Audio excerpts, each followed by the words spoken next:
Hi, thanks for joining us today. In this video, we'd like to share with you 5 things to consider when adding coconut oil to your diet. I'm Kori, personal trainer and certified chef, and this is... And I'm Brad Boggs. I'm the owner of BeneFitness. I've also been a personal trainer for 20 years. At this channel, we like to do a lot of workouts for you. We like to give you nutritional tips, workout tips, and we're excited to share this with you today. So before Kori jumps into the 5 things, a little bit about coconut oil and how it relates to us and our diet. Kori and I try to eat pretty healthy. We like to practice what we preach, but sometimes people think coconut oil is a superfood, which might not necessarily be the case. We like to educate our clients and the people we work with a little bit more about coconut oil and figure out if it's a good fit for their diet. So we're gonna hear a little bit more from Kori, so let's jump right into it.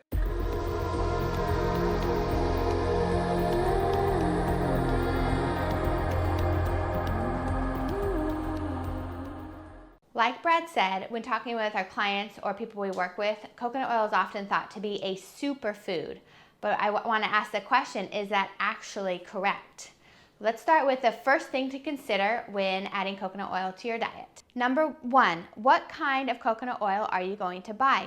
When you go to the grocery store, there's a slew of different types, and you don't really know what kind it is. So there's 2 things to look for. Are you going to buy refined, or are you going to buy extra virgin or virgin coconut oil?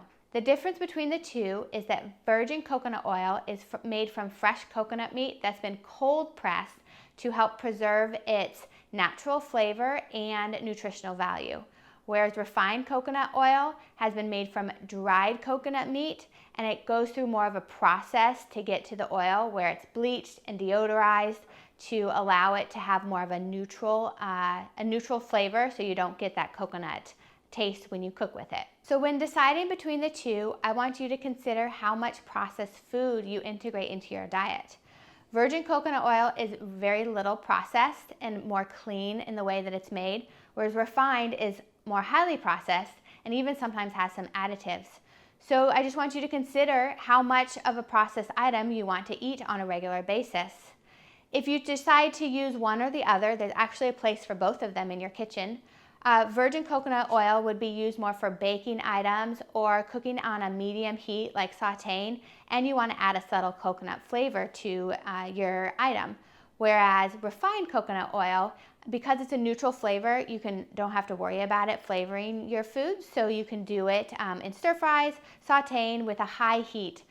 So those are just some things to think about when you decide whether or not you want to use virgin or refined coconut oil in your diet.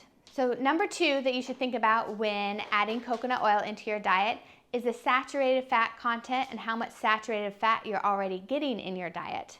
So 1 tablespoon of coconut oil has 92% of it is made of saturated fat.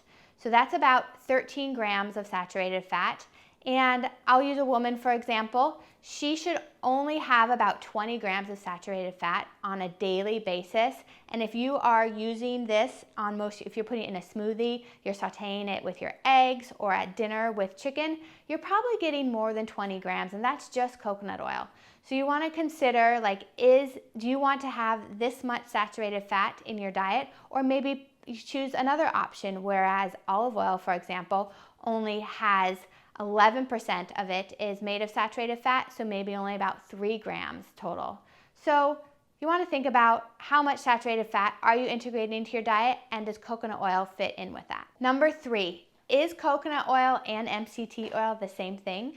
People often think that when they're consuming coconut oil that they're getting the benefits of MCT oil, which are decreasing belly fat, increasing metabolism.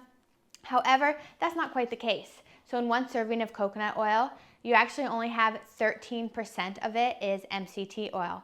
So you're not really getting all the benefits that you would if you were to eat pure MCT oil. So Brad and I integrate MCT oil outside of coconut oil into our diet for a variety of reasons. Yes, we like all the benefits of increasing our metabolism and decreasing belly fat, but that's only going to happen if you don't add it in addition to all your other carb and sugary items. We add it because we don't eat those carb and sugary items, and it helps keep us fuller longer. So if you're going to add coconut oil into your diet for the pure fact of the MCT benefits, you need to consider, or know, not just consider, but you need to know that coconut oil, straight coconut oil, doesn't offer all the benefits, whereas if you were to actually go purchase some good, clean, pure MCT oil. So there is a difference between MCT oil and coconut oil. MCT oil you don't necessarily cook with, you just may drizzle it on top of a salad or blend it up with your coffee, whereas coconut oil only has a minimal amount of MCT oil, but you use it more in a cooking manner. So number 4, if you have decided that you're going to integrate coconut oil into your diet, you want to think about the cooking methods and storage of your coconut oil. Coconut oil has a smoke point of about 350 degrees, so you don't want to do super high heat. So mostly stick to sauteing, stir frying, baking, and stay away from deep frying for more reasons than just a high smoke point. But when you bake, you can also realize it's a good substitute for butter. It's kind of a 1-to-1 substitute. So if you are vegetarian or vegan, or you just want to impart a slight coconut flavor, then you can substitute it for butter in your baked goods. And finally, when you store it, you want to keep it away from your oven or your microwave, because if it liquefies and solidifies, it can actually go bad more quickly, and so it will have a shorter shelf life. The 5th and final thing to consider is coconut oil good for you? We've discovered that it's not a good oil, but it's not a bad oil, but it's definitely a great substitute for vegetable oils and canola oils, because those are highly processed. You really want to get those out of your kitchen. So when you do decide, I'm going to use some, you also want to consider how much of it you're using. So just like any other oil or highly fatted item, you want to make sure that it is used in moderation and not excess. So to sum it all up, coconut oil definitely has a place in our diets, especially to substitute for the bad oils such as canola oil, margarine, and vegetable oil. But you also want to realize that you don't want to only use coconut oil.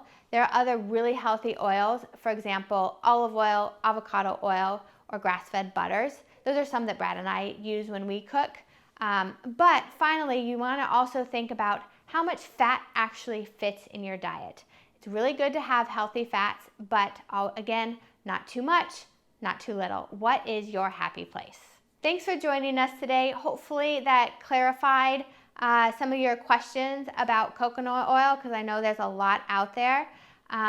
Please leave a comment below, like our video, subscribe. Hopefully we are going to have more of these rolling weekly just to help you gain some more nutritional knowledge on your fitness journey. We'll see you next time.